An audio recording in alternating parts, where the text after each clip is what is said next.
Assalamualaikum warahmatullahi wabarakatuh. Perkenalkan, saya Siti Nur Syabani dari kelas 11A.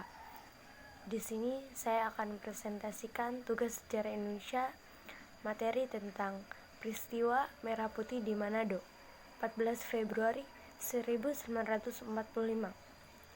Setelah mengetahui bahwa kemerdekaan telah diproklamasikan di Jakarta, masyarakat Minahasa, Sulawesi Utara melakukan aksi pelucutan senjata dan pengambil alihan kekuasaan dari Jepang. Gerakan ini diperaksai oleh Dewan Minahasa yang dipimpin oleh Mr. S.S. Palengkahu. Pada bulan September 1945, datanglah tentara sekutu yang membawa serta Nica. Konflik pertama terjadi di Tonando dan Tomohon. Rakyat Minahasa terdesak mundur karena minimnya persenjataan. Mereka melanjutkan perlawanan dengan cara gerilya. Akibat tindakannya, Dr. Sam Ratulangi ditangkap dan dibuang ke Serui, Papua oleh tentara sekutu pada tahun 1946. Berlanjut ke pertempuran di Bandung, 23 Maret 1946. Pertempuran yang terjadi di Bandung ini lebih dikenal dengan istilah peristiwa Bandung Lautan Api. Disebut demikian karena pada tanggal 23 Maret 1946, para pejuang Indonesia membumi hanguskan kota Bandung, bagian selatan untuk mencegah tentara sekutu dan Nica menggunakan semua fasilitas sebagai markas strategis militer mereka. Pasukan Inggris tiba di Bandung pada tanggal 12 Oktober 1945. Pada malam tanggal 21 November 1945, TKR dan badan-badan perjuangan melancarkan serangan terhadap wilayah. Kedudukan Inggris di bagian utara, termasuk Hotel Savoy Homan dan Hotel Premier yang mereka gunakan sebagai markas. Pada tanggal 23 Maret 1946, Sekutu kembali mengeluarkan ultimatum agar TRI mengosongkan kota Bandung. Hari itu juga, rombongan besar penduduk Bandung mengalir meninggalkan Bandung dan pada malam itu pembakaran kota berlangsung. Setelah peristiwa tersebut, TRI bersama milisi rakyat melakukan perlawanan secara gerilya dari luar Bandung. Lanjut, pertempuran Margarana atau Puputan Margarana, 18 November 1946. Pertempuran terjadi di Margarana yang terletak sebelah utara kota Tabanan, Bali. Ini dipicu oleh hasil perundingan Linggarjati. Salah satu butir hasil perundingan tersebut menyatakan bahwa pengakuan secara de facto atas wilayah kekuasaan Indonesia hanya meliputi Jawa, Madura, dan Sumatera.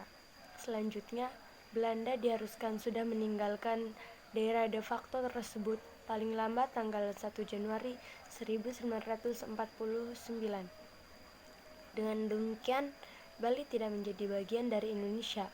Hal melukai hati rakyat Bali.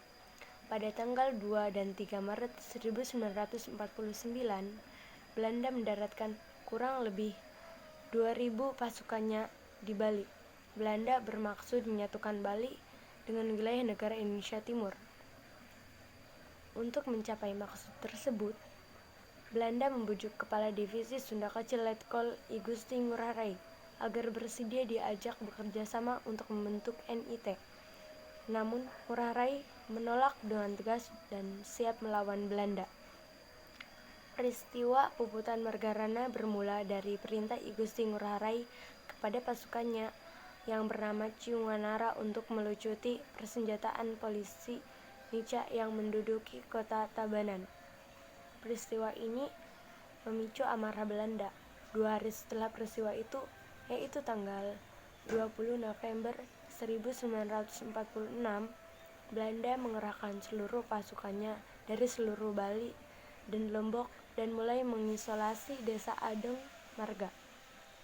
Setelah matahari menyingsing sekitar pukul 9 sampai 10 WIT, pasukan Ciwanara baru sadar bahwa mereka dalam posisi terkepung oleh serdadu Belanda. Perang di Margarana ini juga dikenal dengan istilah Perang Puputan, yaitu perang yang dilakukan sampai dengan titik darah penghabisan. Kata puputan memiliki makna moral, karena dalam ajaran agama Hindu, kematian seorang prajurit dalam kondisi seperti itu akan menjadi sebuah kehormatan bagi keluarganya. Untuk mengenang peristiwa tersebut, kini pada bekas arena pertempuran itu didirikan Tugu Pahlawan Taman Pujaan Bangsa. Sementara itu, setiap tanggal 20 November juga diperingati sebagai Hari Perang Puputan Margarana. Peristiwa Westerling di Makassar, 7 Desember 1946.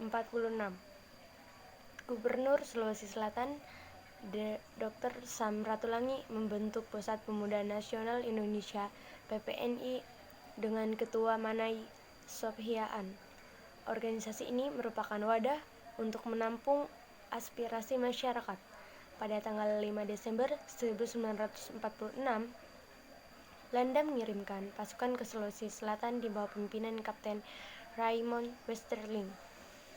Para pemuda seperti A. Rifai, Percy, dan Robert Walker Menyinsidi yang tergabung dalam PPNI mengangkat senjata.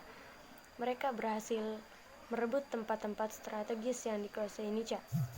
Selanjutnya, Walter Menyinsidi, Ranggong Daeng Romo, dan Makaraing Daeng Jarung membentuk Laskar Pemberontakan Rakyat Indonesia Sulawesi (LAPRIS) dengan tujuan utama menggerakkan perlawanan rakyat terhadap Belanda. Perjuangan di Makassar ternyata tidak hanya dilakukan oleh para pemuda, di antara mereka terdapat juga pejuang perempuan yang bernama Emi Sailan. Untuk menumpas perlawanan rakyat Makassar, Westerling menerapkan metode Gestapo, suatu metode Gestapo yang diterapkan polisi rahasia Jerman yang terkenal kejamnya semasa Adolf Hitler. Belanda melakukan tindakan mengerikan itu dari tanggal 7 sampai 25 Desember 1946. Dalam kurun waktu itu, sekitar 40.000 rakyat sipil yang tidak berdosa dibunuh pasukan Westerling.